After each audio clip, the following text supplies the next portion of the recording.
Hello Mzansi, you are listening to Farmers Inside Track, proudly brought to you by Food for Mzansi.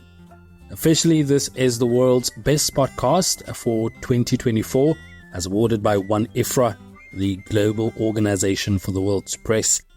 I'm your host, Duncan Masiwa, and welcome to episode 462.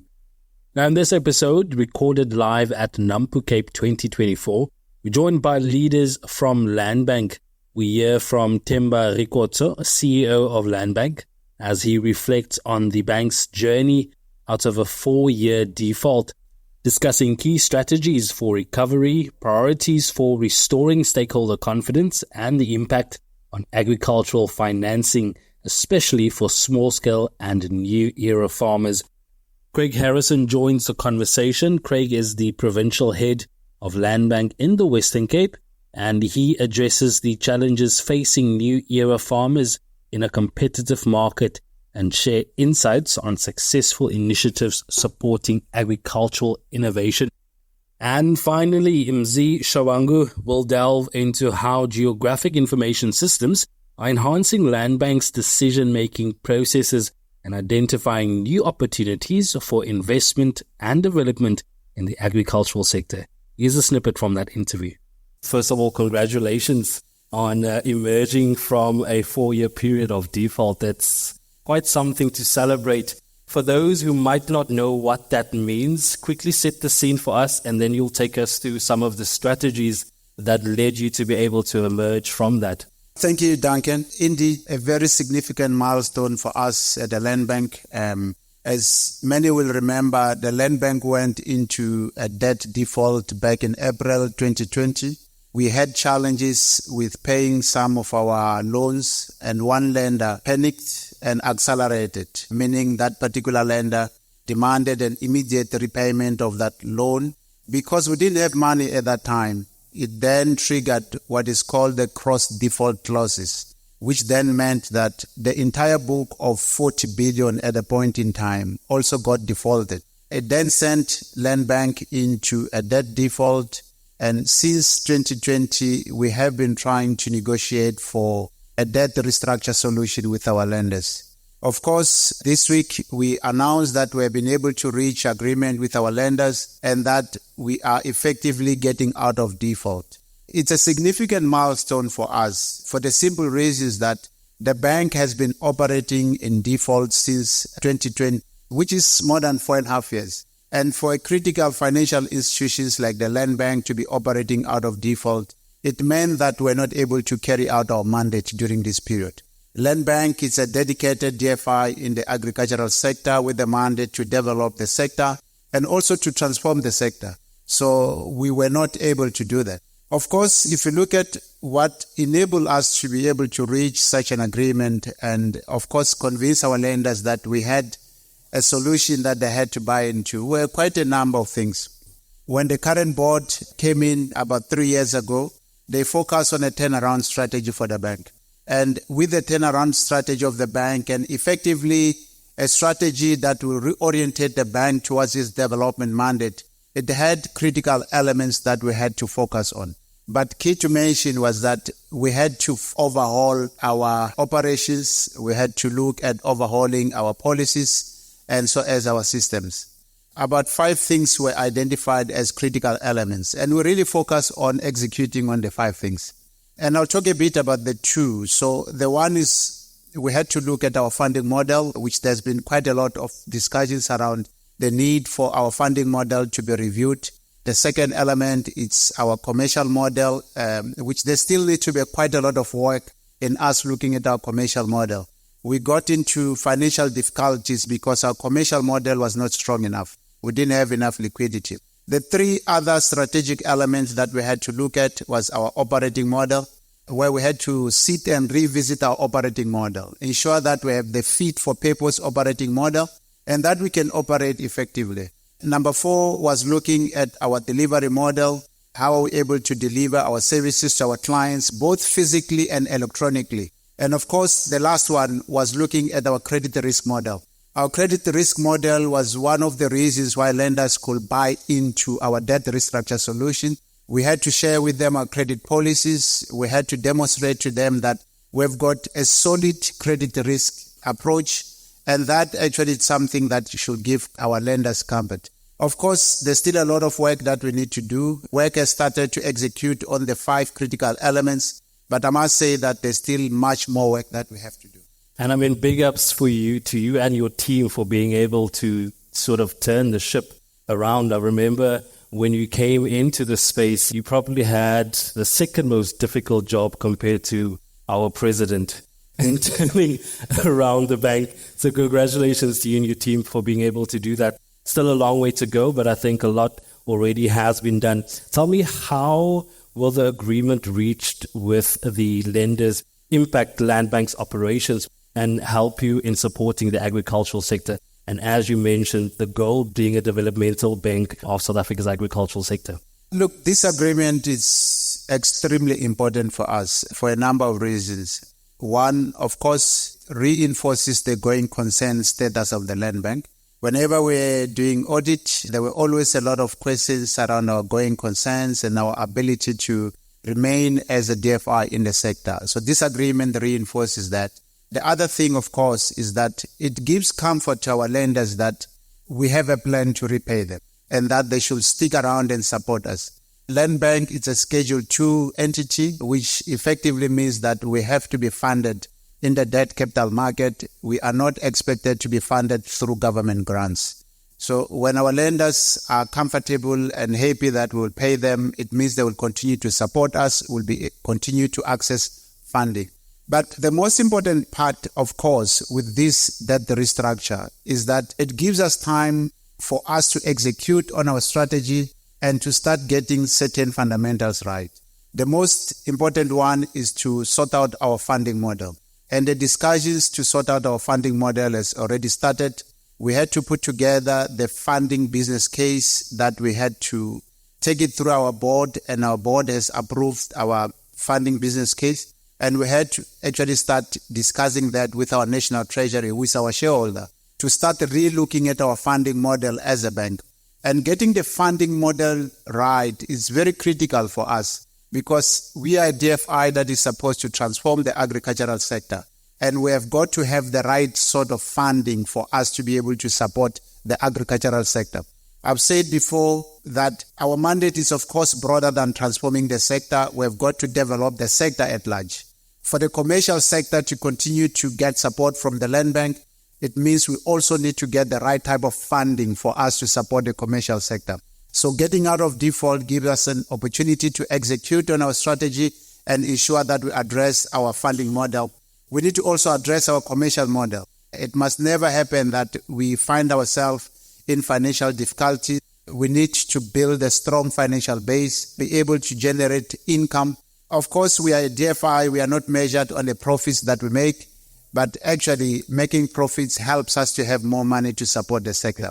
So I think from now going forward, you will see quite a lot of execution on the critical elements of our strategy to ensure that we have a bank that is solid, can support our clients, and of course can carry out its mandate, which is to transform and develop the agricultural sector. Post the default, you've now emerged from default. What are your key priorities, and especially when it comes to restoring confidence in the bank? So our key priorities now is, again, execution.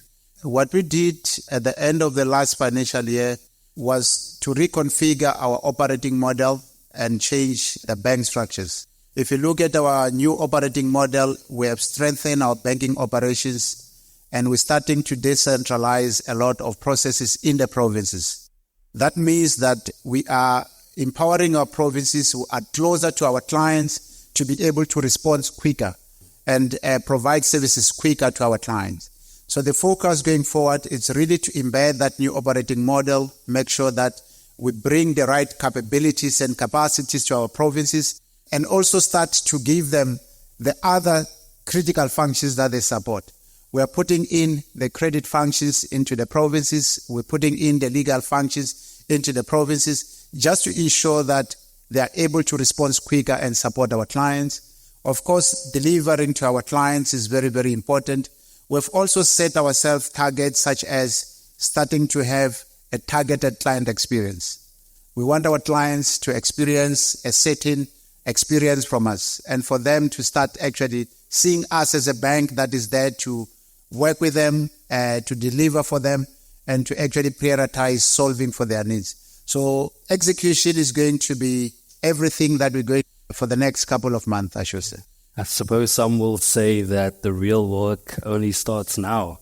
Let's quickly take a moment to welcome our other speakers joining us on the panel. Craig Harrison, who is the Provincial Head of Land Bank in the Western Cape. Also joining us on stage is Mzi Shabangu, who is the GIS Specialist of Land Bank. Craig, I'll start the conversation with you. The implementation of Land Bank's blended finance scheme has been progressing. We've seen some positive success stories in other parts of our beautiful country. What's the situation like in the Western Cape?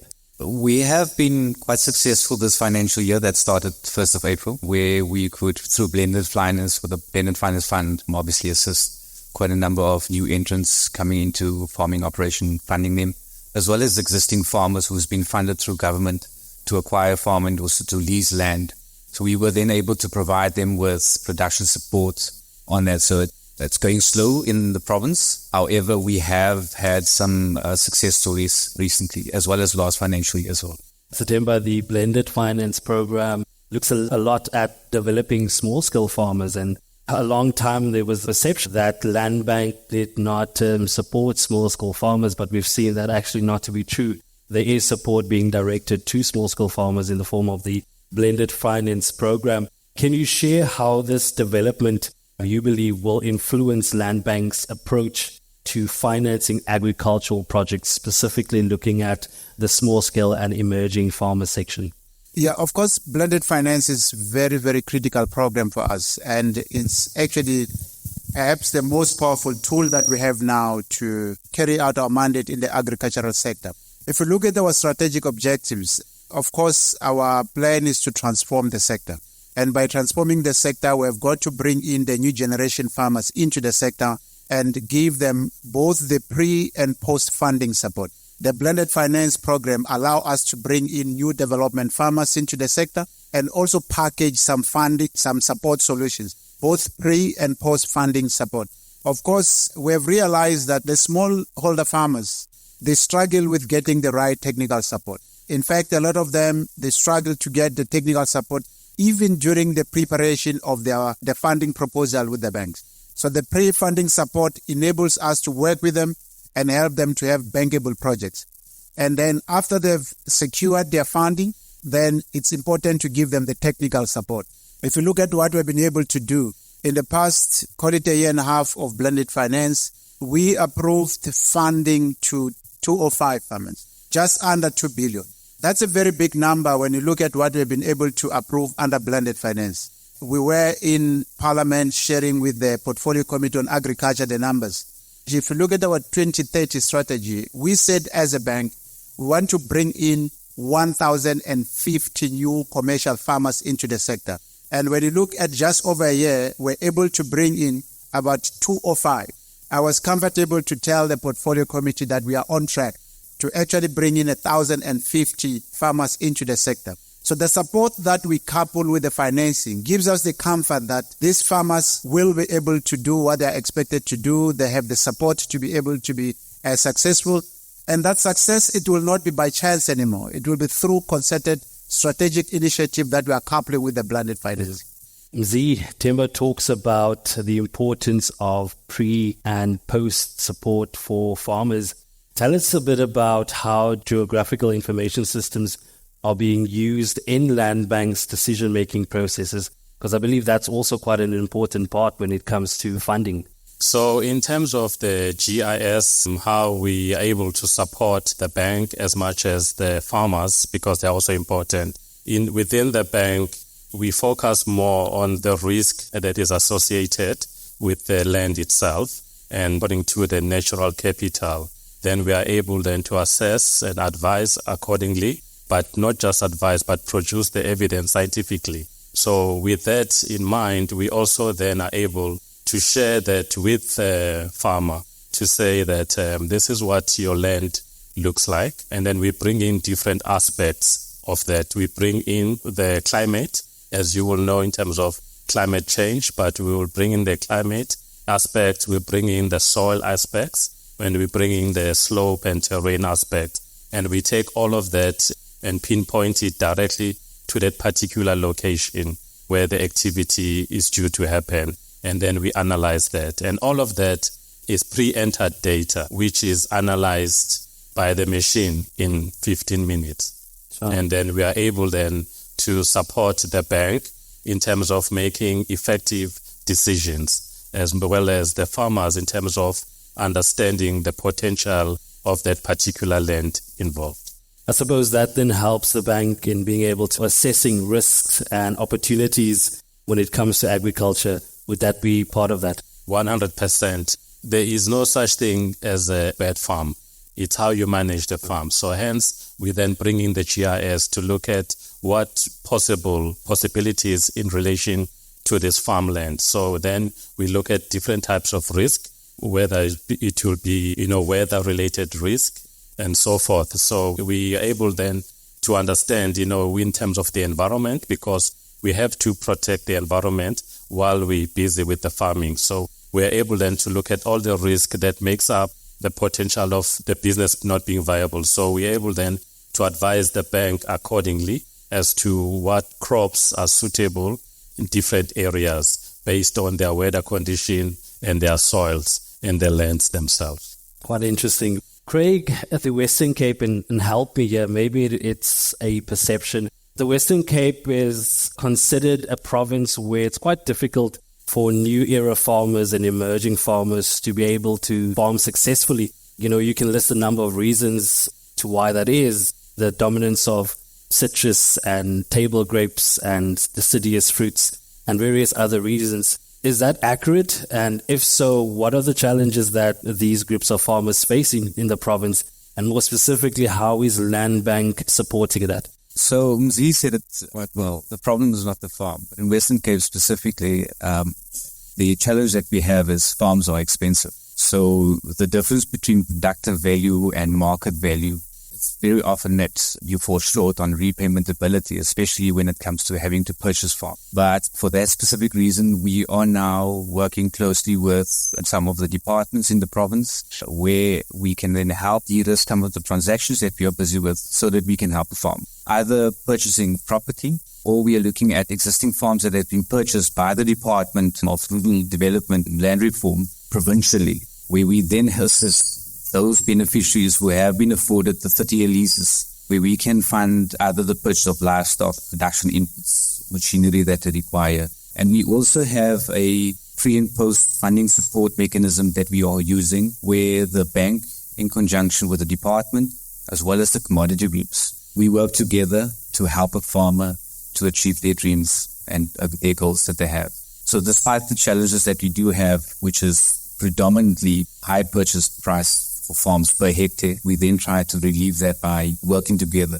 Themba, we're sort of pivoting between conversations here on that side, blended finance on this side, dealing with the strategic operations of the bank, the default specifically, and of course the GIS. Just back to default quickly, how has the default affected a land bank's relationship with government and how government will support the bank in the future? How do you see that? Though the default was bad, I must say that, sometimes there are a lot of positives that comes out with a bad thing such as the default. And one of the things that the default helped us with was actually sorting out our relationships with the government. So we have got two ministries that work very closely with. One is the Finance Ministry, National Treasury, which effectively is our shareholder.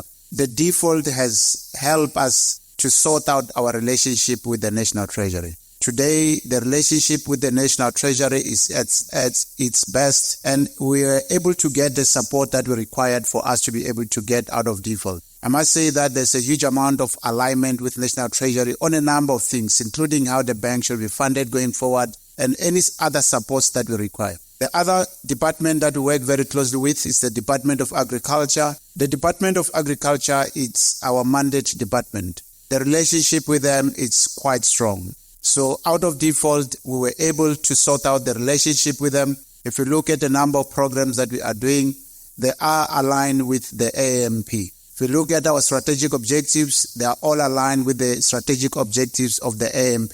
Of course, from the Department of Agriculture, we have got a 10-year agreement for the support with the grants that we are using as part of the blended finance. And quite recently, we started to actually sign a number of provincial MOUs that in the main, those provincial MOUs are redirecting the provincial grants that used to be deployed directly by the department to be deployed by the land bank going forward. Where we are with the department now, I must say it's actually in a very, very best position. We are starting to work very closely together. In fact, on Tuesday, I mentioned we're in the Portfolio Committee of Agriculture. We presented together with the department, and that shows the alignment that we have with the department. I must say we are quite privileged at where the relationship is currently. Unfortunately, thanks to the default.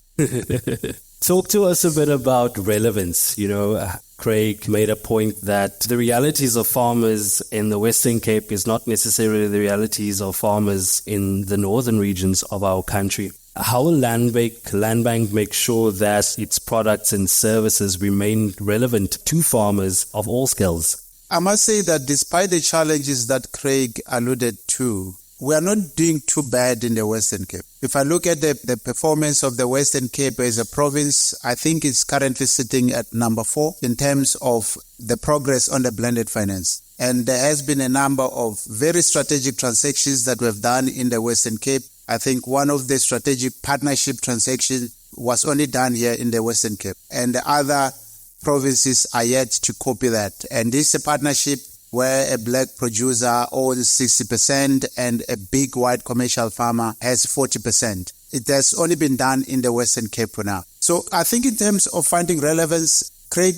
and his team are working extremely hard with all the different stakeholders to ensure that we stay very close to all the critical stakeholders, the Provincial Department of Agriculture, and other key either commodity forums or farmer associations in the province. That helps us to stay recent and also to stay very connected. Of course, many of us will try as much as possible to also come and support the team and ensure that we are present as well. There is quite a lot of work that Craig and his team are doing to ensure that the Western Cape, I don't think they belong in number 4, Craig. They should actually try to find ways to be number 1. There's, of course, still a lot of work to be done, but I must say the team actually, we're supporting them with opening points of representations in other provincial nodes. We're going to be back and have a presence in George. We've got a strategy on what we need to do in that Beaufort West region so that we actually start to be a lot more present as well. So all those things will help us with relevance when we are more on the ground and have got points of representation in the ground. Craig, I want to go to you quickly and talk to us about the Agro Energy Fund. It's been launched. What are the developments within the Western Cape and how is it helping farmers within your province? We are actually number 1 when it comes to Agro Energy Fund, or at least the implementation of it.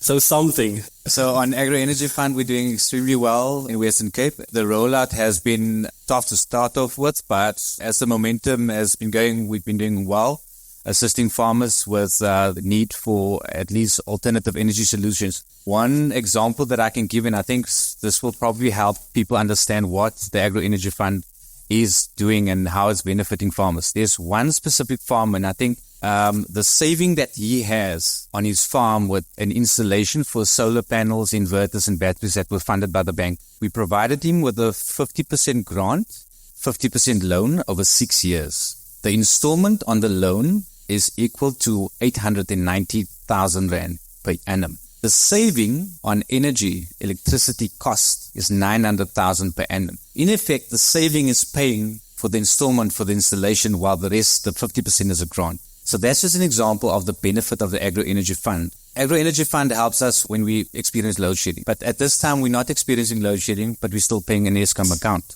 or electricity account. This client is now saving the payment on that. So once he then settles the debt at the land bank, that saving will directly go into his profits. So yeah, Agro Energy Fund is something that we need more farmers to apply for. The bank is also improving the Agro Energy Fund product that we have. So where the actual solar system becomes the collateral, we're not registering any bonds. The cash flow or free cash flow that's available is then also used to pay for the loan But as I've just explained to you, there's usually about 40% saving with the alternative energy solution. That's quite impressive. Any farmers that is involved in the agro-energy fund here today? So yeah, definitely there's some clients for you.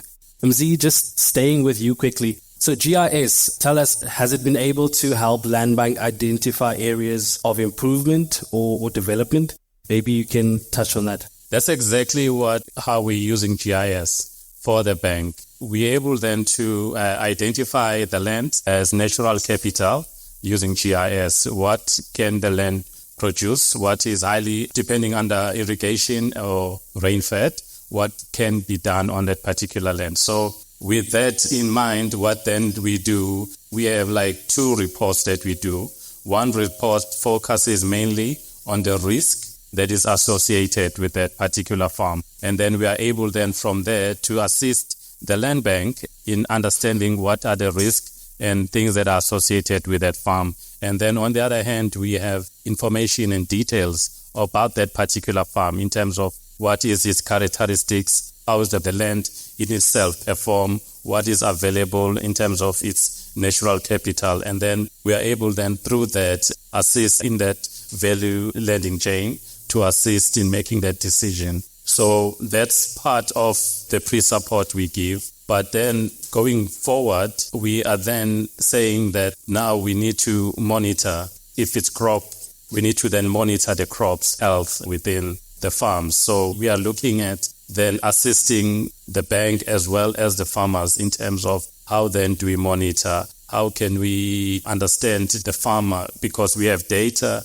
that assist to say in terms of, let's say, rainfall. We understand that this land receives rain, so these are the growing days for the crops. So we know that within this time frame, you need to be able to plant your crops, and then we're able then to implement the monitoring. That's what we're busy in now as a phase 2 to get into that space.